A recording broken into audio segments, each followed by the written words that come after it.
ఒక్క నిమిషం ఆగండి. దయచేసి ఈ సందేశాన్ని మధ్యలో ఆపకుండా పూర్తిగా వినండి.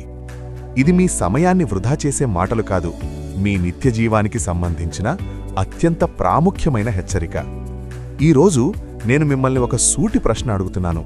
అసలు మీరు చర్చికెందుకు వెళుతున్నారు? ప్రతి ఆదివారం అందమైన బట్టలు వేసుకుని బైబిల్ పట్టుకుని మనం చర్చి మెట్లెక్కుతున్నాం. కానీ మన హృదయ ఉద్దేశ్యమేమిటి? కేవలం ఆశీర్వాదాల లిస్టు పట్టుకుని వెళుతున్నామా?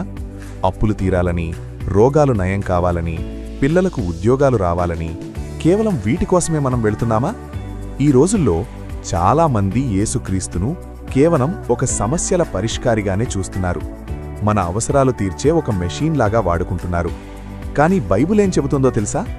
మత్తయి 16:26లో వ్రాయబడింది, ఒకడు లోకమంతయు సంపాదించుకుని తన ప్రాణమును పోగొట్టుకుంటే అతనికి లాభమేమి?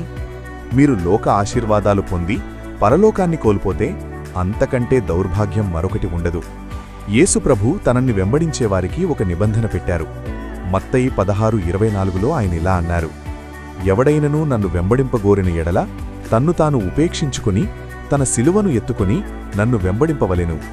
సోదరులారా, చర్చికి వెళ్లడమంటే సౌకర్యం కోసం వెతకడం కాదు, అది ఒక సిద్ధపాటు.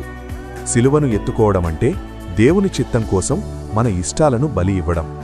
చర్చ్ అనేది ఒక వరాల ఆఫీసు కాదు, అది మన పాపపు స్వభావాన్ని చంపి క్రీస్తు స్వభావాన్ని మనలో నిర్మించే ఒక ఆత్మీయ కర్మాగారం.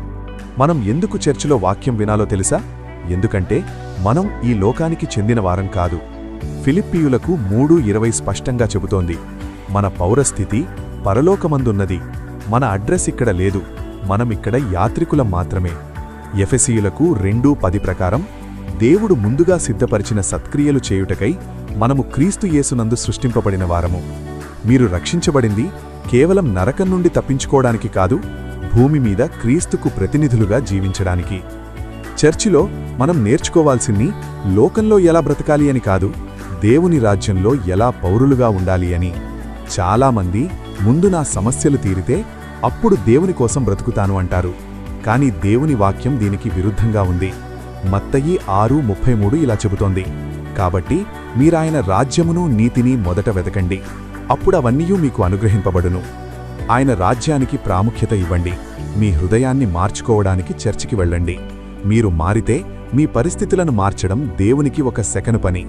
ఆయన మొదట నీ హృదయంలోని పాపాన్ని కడగాలనుకుంటున్నాడు, ఆ తర్వాతే నీ చేతిలోని కొరతను తీర్చాలనుకుంటున్నాడు. చివరిగా ఒక్క మాట, యేసు త్వరగా రాబోతున్నాడు.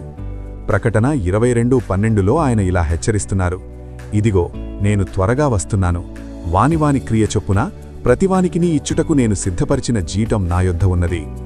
చర్చ్ అనేది కేవలం ఆదివారం గడిపే ఒక భవనం కాదు, ఇది పరలోకానికి వెళ్లేవారి కోసం ఒక సిద్ధపాటు శిబిరం, ప్రిపరేషన్ క్యాంప్. మీరు రక్షించబడింది కేవలం పరలోకానికి వెళ్లడానికి మాత్రమే కాదు, మిగిలిన వారిని కూడా ఆ రాజ్యానికి సిద్ధం చేయడానికి. ఈరోజు ఒక గట్టి నిర్ణయం తీసుకుందాం. వచ్చే ఆదివారం మీరు చర్చికి వెళుతున్నప్పుడు, ప్రభువా, నన్ను నీ రాకడ కోసం సిద్ధపరచు అని అడగండి. ఆశీర్వాదాల కంటే ఎక్కువగా ఆయన సన్నిధిని కోరుకోండి. మీ జీవితం, మీ ఆత్మీయ స్థితి ఆ నిత్యజీవానికి సిద్ధంగా ఉందా? ఆలోచించండి. దేవుడు ఈ మాటలను మీ హృదయాల్లో ఫలించునుగాక. ఆమేన్.